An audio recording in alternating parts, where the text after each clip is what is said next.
Assalamualaikum warahmatullahi wabarakatuh. Kami dari kelompok 3 teori akuntansi.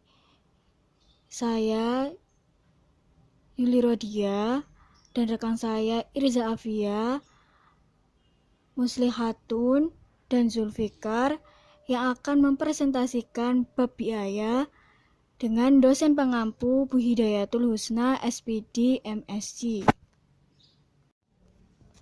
Pengertian biaya.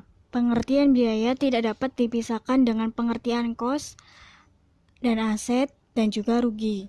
Pembahasan tersebut hanya menyebutkan bahwa bila kos tidak memenuhi definisi aset, dapat ditanggungkan pembebanannya terhadap pendapatan. Kos tersebut dapat masuk sebagai biaya atau rugi. Dalam FAC nomor 6, FASB mendefinisi biaya dan rugi yaitu sebagai berikut. Pengeluaran adalah pengeluaran atau penggunaan aset atau timbulnya kewajiban atau kombinasi keduanya dari memperoleh atau memproduksi barang, memberikan layanan, atau mengukir kegiatan-kegiatan lain yang menjadi dasar utama atau sentral yang sedang berlangsung operasional. Kerugian adalah penurunan ekuitas atau aset bersih dari transaksi periferal atau insidental tindakan suatu entitas dan dari semua transaksi lain serta kondisi dan keadaan lain yang mempengaruhi entitas kecuali yang menghasilkan alasan atau distribusi untuk pemilik. Selanjutnya, terdapat dua karakteristik penting yang melekat pada makna biaya, yaitu 1. Aliran keluar atau penurunan aset. 2. Akibat yang membentuk operasi utama yang menerus. Penurunan aset yaitu untuk dapat mengatakan bahwa biaya timbul harus terjadi transaksi atau kejadian yang menurunkan aset atau menimbulkan aliran keluar aset atau sumber ekonomi. Aset dalam hal ini harus diartikan sebagai semua aset perusahaan sebagai satu kesatuan atau bukan hanya aset tertentu, misal sediaan bahan baku. Operasi utama yang menerus.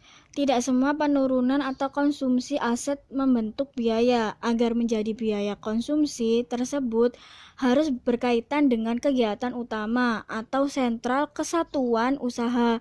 Yang dimaksud dengan kegiatan utama adalah kegiatan penciptaan pendapatan atau laba yang dipresentasi dalam kegiatan memproduksi atau mengirim barang atau menyerahkan atau melaksanakan jasa. Kenaikan kewajiban. Menurut gagasan KAM justru relevan untuk mendukung pendefinisian biaya sebagai kenaikan kewajiban. Bila barang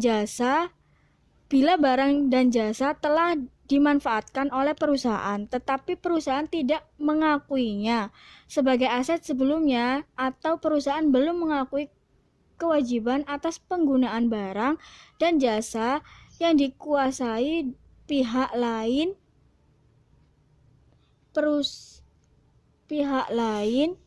perusahaan mempunyai keharusan untuk membayar atau melakukan pengorbanan sumber ekonomi di masa datang, sehingga kewajiban timbul.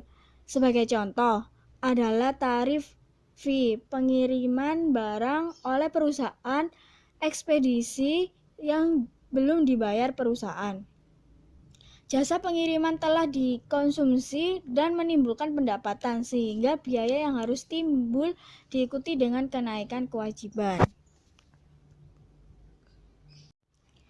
Penurunan ekuitas. Definisi APB dan IAI secara eksplisit menyebutkan bahwa penurunan aset akhirnya akan mengubah ekuitas atau menurunkan ekuitas. Pendefinisian ini sebenarnya menegaskan bahwa akuntansi menganut konsep kesatuan usaha sehingga ekuitas secara konseptual adalah utang perusahaan kepada pemilik. Oleh karena itu, turunnya aset sebagai biaya harus mengakibatkan turunnya ekuitas. Bila ekuitas akhirnya tidak terpengaruh, jelas turunnya aset bukan merupakan biaya. Aliran fisik atau moneter. Pendefinisian biaya oleh FASB sebagai aliran keluar aset atau pemanfaatan aset tidak secara tegas membatasi apakah aliran atau pemanfaat tersebut bersifat fisik atau moneter. Tampaknya FASB memisahkan antara pengertian biaya dan pengukuran biaya, bahwa biaya timbul dari penyerahan atau produksi barang atau dari pelaksanaan jasa, memberi isyarat bahwa FASB memaknai biaya penurunan aset sebagai kejadian fisik. Bila aset diganti dengan barang dan jasa, aliran tersebut jelas menunjukkan aliran fisik. Secara sistematik, biaya seharusnya didefinisi sebagai perubahan atau penurunan nilai sehingga timbulnya biaya harus merupakan kejadian moneter. Oleh karena itu, definisi APB, IAI, dan sumber lainnya memasukkan pengukuran secara moneter penurunan tersebut. Rugi. Seperti halnya untung, argumen diajukan untuk menjawab perlu atau tidaknya biaya dibedakan dengan rugi. FASB memfokuskan pengertian biaya hanya untuk penurunan aset yang berkaitan dengan operasi utama atau sentral. Namun tidak berarti bahwa penurunan aset yang tidak berkaitan dengan operasi utama lalu diklasifikasi menjadi non-operasi. Penurunan nilai sediaan barang karena penerapan KAPILR misalnya masih dapat dimasukkan sebagai biaya operasi. Sebagai lawan makna untung, kata-kata kunci yang melekat pada pengertian rugi yaitu adalah 1. Penurunan ekuitas, 2. Transaksi periferal atau insidental, 3. Selain apa yang didefinisi sebagai biaya atau selain distribusi pemilik. Seperti untung, 4 sumber rugi yang didefinisi FASB adalah A. Periferal dan insidental, misalnya penjualan investasi dalam surat-surat berharga, penjualan aset tetap, pelunasan utang obligasi sebelum jatuh tempo. B. Transfer non timbal balik dengan pihak lain, misal pencurian dan pembayaran ganti rugi dari kekalahan dalam tuntutan perkara hukum. C. Penahanan aset, misalnya penurunan harga sekuritas investasi, penurunan nilai tukar valuta asing, dan penurunan harga karena penahanan sediaan. D. Faktor lingkungan, misalnya ganti rugi asuransi musibah alam yang lebih rendah dari kos aset yang rusak. Contoh lain adalah lenyap manfaat aset yang tidak diasuransi akibat kebakaran. Selanjutnya adalah pengakuan biaya. Kriteria pengakuan tidak dibedakan dengan kaidah pengakuan, sehingga masalah pengakuan biaya atau rugi adalah kapan penurunan nilai aset dapat dikatakan telah terjadi, atau kapan biaya atau rugi telah timbul sehingga jumlah rupiah biaya atau rugi dapat diakui. Selanjutnya ada kriteria pengakuan. Biaya atau rugi pada umumnya diakui bila mana salah satu dari dua kriteria ini dipenuhi. Yang pertama ada konsumsi manfaat, lalu yang kedua lenyapnya atau berkurangnya manfaat masa datang. Lalu ada kaidah atau saat pengakuan. Kejadian apa yang menandai bahwa salah satu dari kriteria di atas itu telah dipenuhi? Dengan kata lain, kapan dan bagaimana jumlah rupiah biaya yang diperkirakan telah menghasilkan pendapatan diakui? Sebagai pedoman bagi penyusun standar atau manajemen kebijakan akuntansi perusahaan, perlu dirumuskan pedoman umum saat pengakuan di tingkat rangka konseptual. FASB memberikan pedoman umum di bawah ini. Yang pertama, konsumsi manfaat. Konsumsi manfaat ekonomik selama suatu periode dapat diakui langsung pada saat terjadinya atau diakui bersamaan dengan pengakuan pendapatan yang berkaitan. Berbagai jenis atau pos biaya menghendaki cara pengakuan yang berbeda, yaitu A. Beberapa pos biaya, seperti kos barang terjual, ditandingkan dengan pendapatan yang terkait. Mereka diakui pada saat atau periode yang sama dengan pengakuan pendapatan yang dihasilkan langsung atau bersama dari transaksi atau kejadian lain yang sama dengan menimbulkan biaya. Lalu B. Banyak pos biaya, seperti gaji staf penjualan dan administratif, diakui selama periode pada saat kas dibayarkan atau kewajiban terjadi untuk barang dan jasa yang dimanfaatkan atau dikonsumsi bersamaan dengan pemerolehan atau segera setelah itu. Lalu C. Beberapa pos biaya, seperti depresiasi dan asuransi, dialokasi atau diakui dengan prosedur sistematik dan rasional untuk periode-periode yang menikmati manfaat aset bersangkutan. Lalu yang kedua, lenyapnya atau berkurangnya manfaat masa datang. Biaya atau rugi diakui bila telah menjadi nyata atau jelas bahwa manfaat ekonomik masa datang suatu aset yang diakui sebelumnya telah berkurang atau lenyap, atau bahwa kewajiban timbul atau bertambah tanpa adanya manfaat. Kaidah pengakuan APB.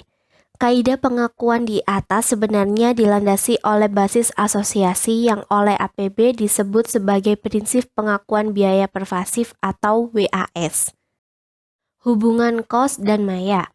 Dengan kos sebagai pengukur, kriteria konsumsi manfaat dan kelenyapan manfaat dapat dinyatakan dalam bentuk keterhabisan kos.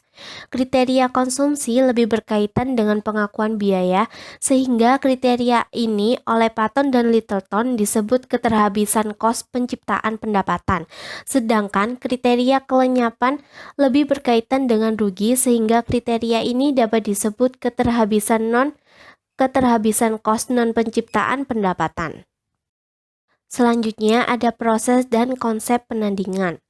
Laba akan mempunyai makna kalau laba merupakan selisih pendapatan dan biaya yang mempunyai hubungan tertentu yang bermakna, bukan acak.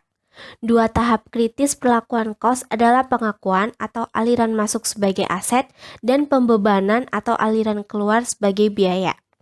Untuk menentukan laba yang bermakna, perlu dipahami dua pengertian penting, yaitu proses penandingan dan konsep atau prinsip penandingan. Proses penandingan adalah proses penentuan laba dengan cara mengukur atau menakar dahulu pendapatan untuk suatu periode dan barulah kemudian menentukan biaya yang berkaitan dengan pendapatan tersebut. Konsep atau prinsip penandingan adalah dasar pemikiran untuk menghubungkan pendapatan dan biaya sehingga laba yang dihasilkan bermakna. Prinsip penandingan menjadi suatu kebutuhan dalam akuntansi karena yang pertama, pengakuan pendapatan tidak langsung dikaitkan dengan pengakuan biaya karena teknik pembukuan tidak memungkinkan hal tersebut. Yang kedua, transaksi terjadinya pendapatan pada umumnya tidak berkaitan langsung dengan transaksi terjadinya biaya. Atas dasar konsep upaya dan capaian, konsep penandingan menyatakan bahwa untuk mendapatkan laba periodik yang bermakna, maka pendapatan yang diakui untuk suatu periode harus ditandingkan atau diasosiasi dengan biaya yang dianggap telah menciptakan pendapatan tersebut. Pendandingan yang tepat akan terjadi kalau terdapat asosiasi yang masuk akal antara pendapatan dan biaya. Asosiasi yang layak berarti bahwa pendapatan dan biaya berkorelasi positif, artinya makin besar pendapatan, makin besar pula biaya. Lalu ada kelayakan ekonomik. Penandingan yang tepat harus didasarkan pada kelayakan ekonomik dan bukan fisis. Memang penandingan menuntut identifikasi konsumsi manfaat aset atau jasa secara fisis, tetapi nilai aset atau jasa yang dikonsumsi juga harus ditentukan secara tepat dengan memperhatikan kondisi yang melingkupinya. Oleh karena itu, dasar penandingan yang paling utama adalah kelayakan ekonomik, bukannya dasar aliran fisis semata-mata. Menandingkan bukan mengkompensasi. Semua kos yang merepresentasi upaya harus tetap dicatat sebagai kos atau biaya kalau langsung dibebankan. Sebaliknya, seluruh hasil penjualan produk harus dicatat seluruhnya secara utuh sebagai pendapatan. Alasannya adalah aliran pendapatan dan kos berbeda, dan keduanya mencerminkan dua faktor yang berbeda, yaitu upaya dan hasil, sehingga tiap faktor harus ditunjukkan secara utuh sesuai dengan fungsinya. Selanjutnya yaitu basis asosiasi. Asosiasi sebab dan akibat. Konsep upaya dan capaian menyatakan bahwa biaya merupakan upaya dalam rangka mendapatkan capaian berupa pendapatan. Ada hubungan sebab akibat antara biaya dan pendapatan.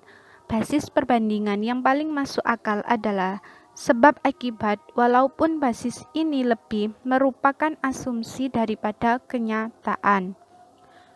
Hubungan sebab akibat mempunyai validitas karena pengamatan terhadap operasi perusahaan pada umumnya menunjukkan bahwa pendapatan tidak akan terjadi tanpa penyerahan barang atau jasa. Dalam perusahaan jasa, takaran penghubungnya adalah periode. Kos yang ditandingkan adalah kos yang terjadi dalam periode terjadinya pendapatan.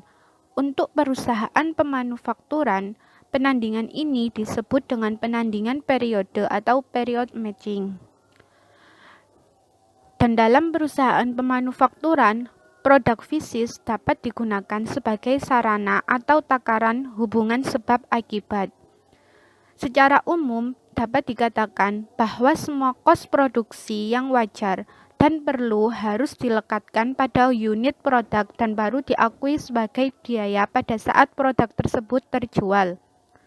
Penandingan ini disebut penandingan langsung atau direct matching dan penandingan produk atau product matching.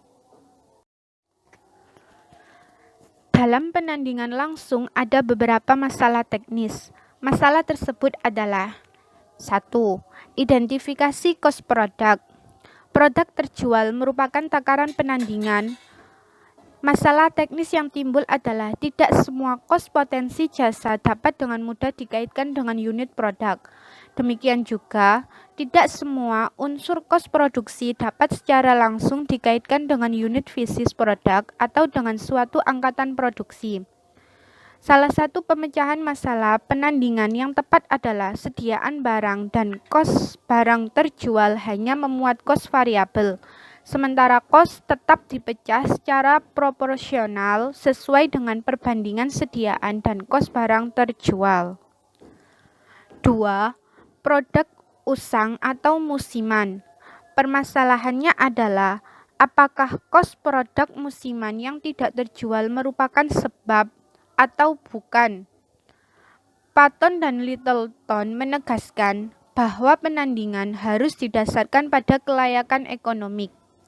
Dalam keadaan khusus, sebagian kos sediaan barang yang tidak terjual dalam suatu periode secara logis dapat dijadikan komponen kos barang terjual. Tidak selayaknya lah kos sediaan yang tidak terjual diperlakukan rugi. Yang ketiga, barang rusak. Permasalahannya, apakah kos produk rusak dapat dianggap sebagai upaya atau sebab untuk menimbulkan pendapatan? Bila kerusakan produk merupakan hal yang normal atau bahkan prasyarat untuk menghasilkan barang dengan kualitas baik, kos barang yang rusak dapat dianggap sebagai upaya menghasilkan pendapatan. Sedangkan sebaliknya, kalau kerusakan produk merupakan hal yang tidak biasa terjadi, maka jumlah rupiah tersebut dapat diperlakukan sebagai rugi. Yang keempat, identifikasi kos non-produk. Secara logis, tidak seluruh kos non-produksi akan dibebankan sebagai biaya. Oleh karena itu, perlu dilakukan alokasi agar dapat dicapai penandingan yang tepat antara biaya dan pendapatan yang dihasilkan. Secara teknis, hal ini mungkin saja dilakukan, tetapi akuntansi menganggap bahwa kos non-produksi tidak menyebabkan pendapatan karena sulit secara teknis untuk menelusuri hubungan sebab akibat tersebut. 5. Biaya antisipasian. Biaya antisipasian adalah biaya yang dianggap menyebabkan timbulnya pendapatan, tetapi baru terjadi setelah pendapatan diakui. Bila penandingan sebab akibat dipertahankan, kos semacam itu harus diantisipasi dan diakui pada periode terjadinya penjualan meskipun kos belum terjadi. Yang keenam, alokasi sistematik dan rasional. Alokasi sistematik dan rasional merupakan proses penandingan dengan periode sebagai penakar pendapatan dan biaya. Dalam banyak hal penandingan ini mendekati penandingan sebab akibat. Dasar ini cukup beralasan untuk beberapa jenis kos yang erat kaitannya dengan waktu seperti depresiasi, bunga, sewa, asuransi, dan semacamnya. 7. Kriteria penangguhan. Kriteria penguji umum yang dapat dijadikan dasar untuk menentukan apakah suatu jenis kos jasa yang terjadi pada suatu periode akan dibebankan langsung atau akan ditunda dapat dikemukakan sebagai berikut. Pertama, apakah kos jasa tersebut merupakan pengeluaran yang sah? Kedua, apakah kos jasa tersebut merupakan pengeluaran yang normal dan wajar? Ketiga, apakah kos jasa tersebut merupakan suatu faktor yang manfaat atau kontribusinya untuk masa datang secara mudah dapat diantisipasi?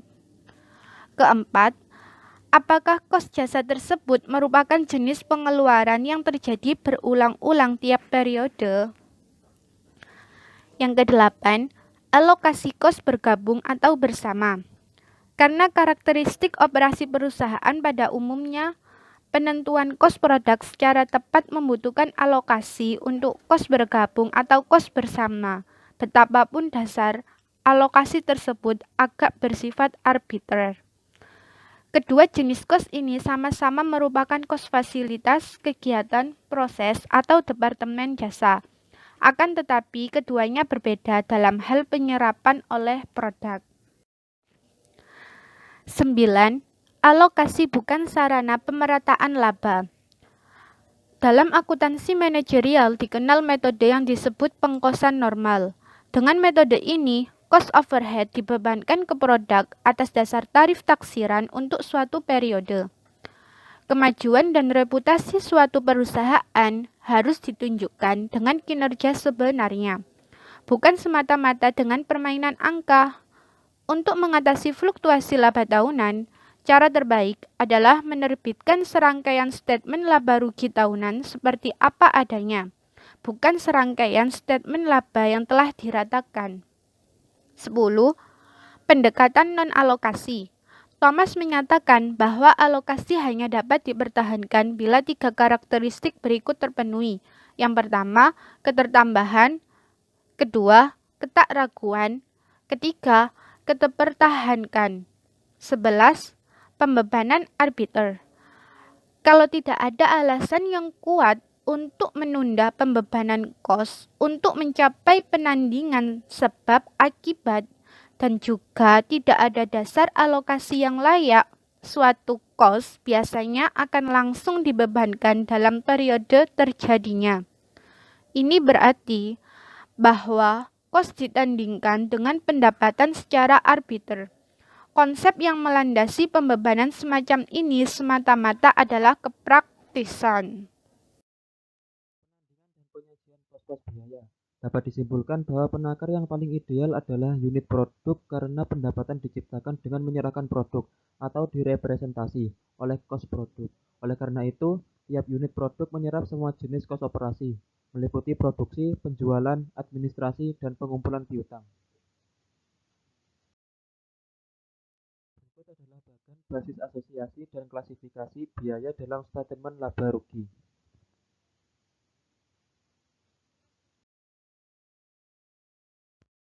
Telah disebutkan sebelumnya bahwa untuk menyusun statement laba rugi periodik, pendapatan ditakar lebih dahulu dan baru kemudian biaya yang tepat dimasukkan dalam penakar yang sama, sehingga laba yang tepat ditentukan. Penyajian biaya sebagai beban pendapatan juga mengikuti konvensi ini, dan pos-pos biaya disajikan berdasarkan basis asosiasi.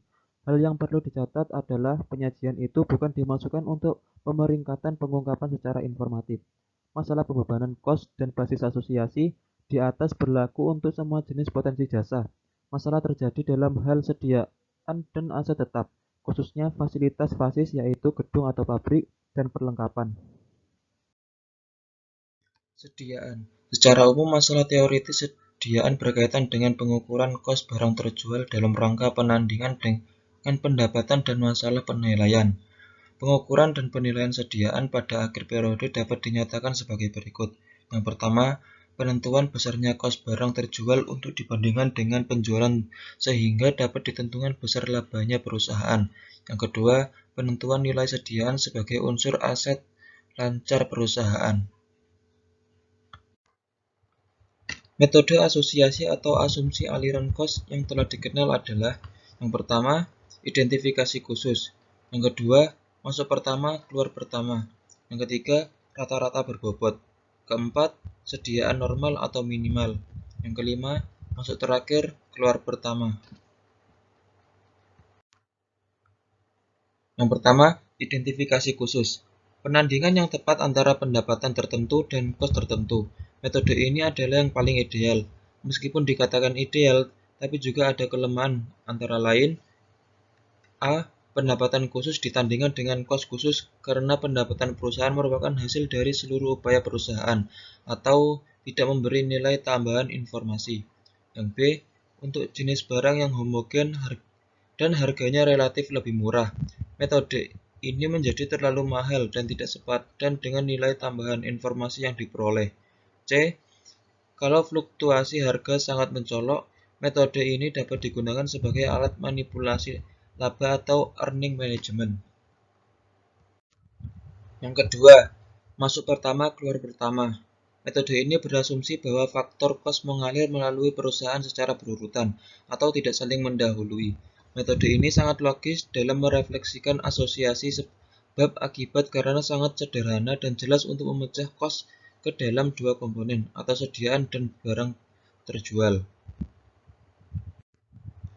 Yang ketiga, rata-rata berbobot. Metode ini menganggap bahwa dalam proses produksi terjadi peleburan faktor produksi yang sama selama satu periode menjadi satu massa yang homogenus. Artinya, bahan baku tertentu yang dibeli berkali-kali atau produk yang dihasilkan dari beberapa angkatan produk dalam satu periode. Yang menjadi bobot perataan adalah banyaknya unit dalam tiap angkatan pembelian atau produksi. Atau metode ini bersifat netral dalam hubungannya dengan penentuan laba. Yang keempat, sediaan normal. Dengan metode ini, perusahaan melakukan investasi permanen dalam sediaan. Tujuannya adalah penandingan pendapatan sekarang dengan kos sekarang sekaligus meniadakan kebutuhan pelaporan untung atau rugi menahan sediaan atau fluktuasi harga. Yang kelima, masuk terakhir, keluar pertama. Metode ini berasumsi bahwa sediaan merupakan aset tetap yang tidak berkaitan dengan aliran kos. Dengan demikian, jumlah sediaan tertentu telah tertimbun, maka aliran kos berikutnya dianggap melewati timbunan atau sebagai kos barang terjual. Fasilitas fasis. Dalam hal fasilitas fisik, kos yang terjadi pada saat pemerolehan pada umumnya diakui sebagai aset dan baru kemudian tersebut diakui sebagai biaya, sesuai dengan pola penyerapan manfaat yang direpresentasi dengan kos. Karakteristik dan tujuan pelaporan. Yang pertama, berwujud fisis dan dikuasai oleh perusahaan untuk mengolah dan memperlancar kegiatan operasi perusahaan. Yang kedua, berumur panjang, walaupun terbatas sehingga perlu penggantian. Yang ketiga, bernilai bagi perusahaan lantaran kekuasaan atau hak untuk perusahaan untuk menggunakannya bukan lantaran hak miliknya. Yang terakhir, nomor 4, merupakan aset non-moneter dan manfaat yang dapat diberikan berupa potensi jasa, bukan daya beli atau ketertukarannya. Gagasan pokok mengenai akuntansi fasilitas fasis yaitu A. Bahwa fasilitas fasis sengaja diperoleh untuk memungkinkan terjadinya produksi barang dan jasa sebagaimana faktor produksi lainnya misalnya sediaan. Yang B. Bahwa kos fasilitas fasis harus dibebankan ke operasi dengan cara yang sistematik dengan memperhatikan segala faktor yang berpengaruh. Yang C.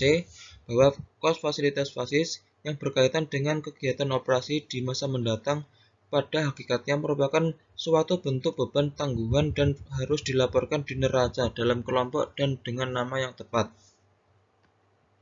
Basis pembebanan.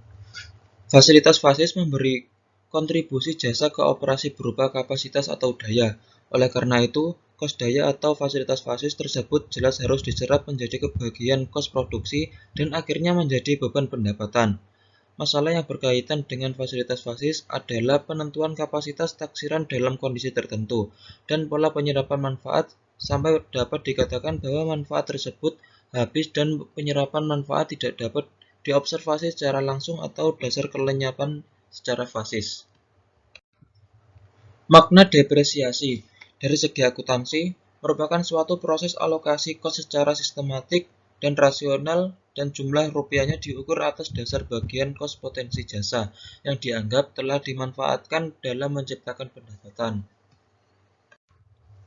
Ada 3 interpretasi terhadap depresiasi, yaitu yang pertama, depresiasi sebagai proses akumulasi dana.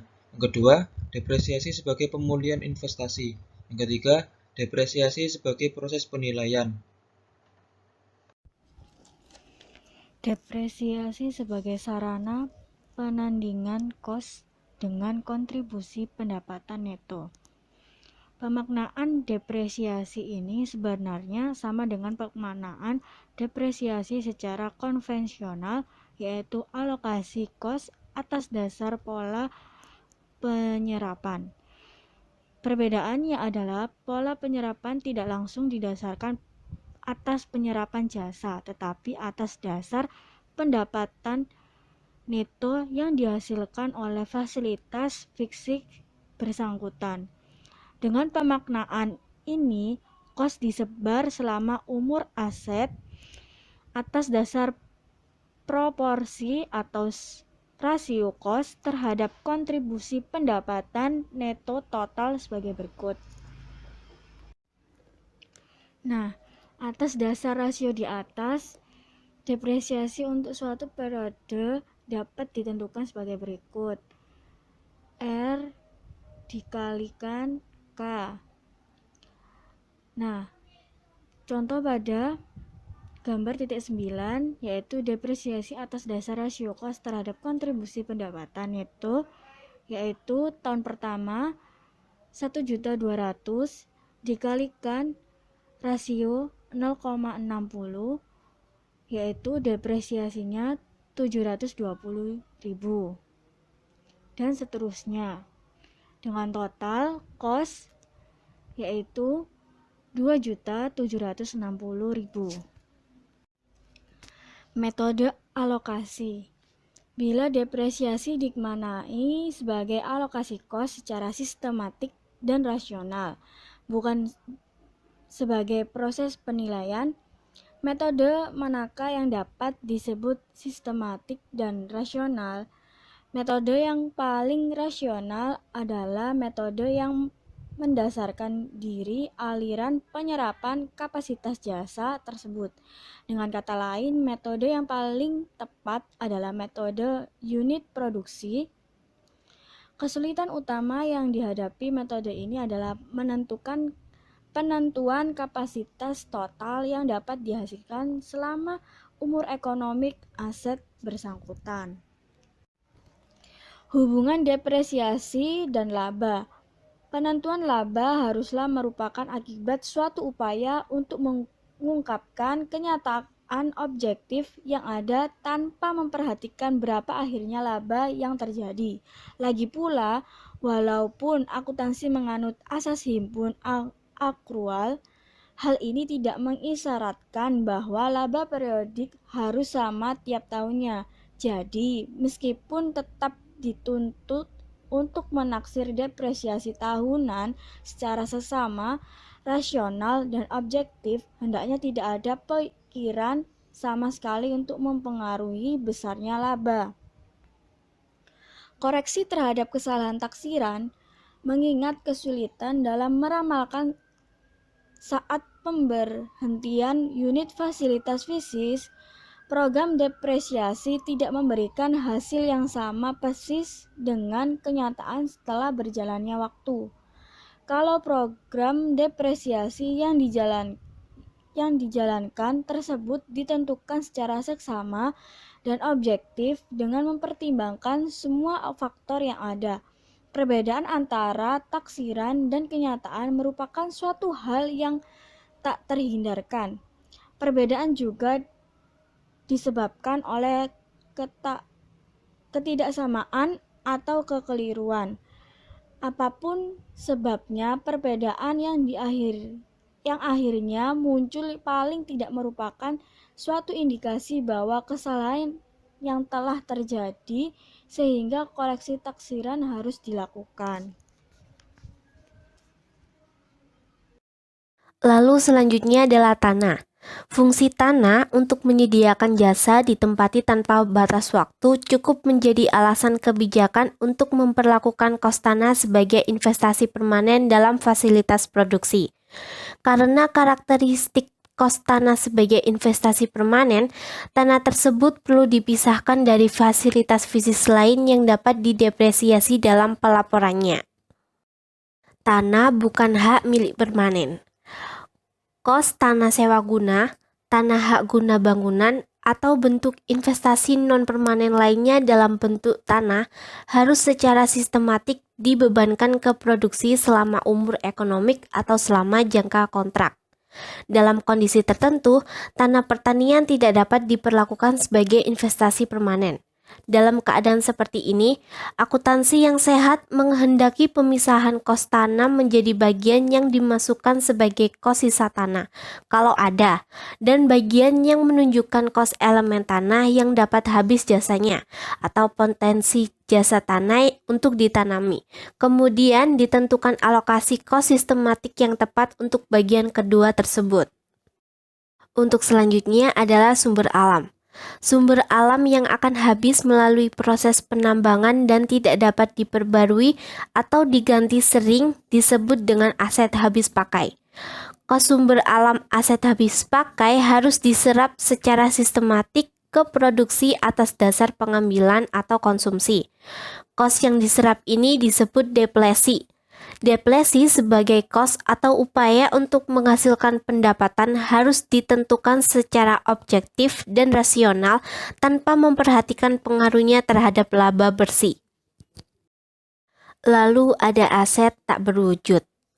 Yang digolongkan sebagai aset tak berwujud meliputi pos seperti hak cipta, paten, merek dagang, goodwill, dan kos organisasi. Kos aset tak berwujud harus secara sistematik dibebankan ke operasi dan akhirnya terhadap pendapatan selama umur yuridisnya. Lalu ada goodwill.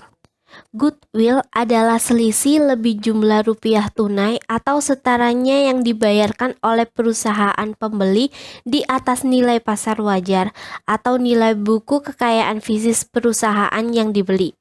Goodwill dapat diinterpretasi sebagai kemampuan lebih dalam menghasilkan laba dibandingkan kemampuan normal perusahaan yang kondisi kekayaan fisiknya sama.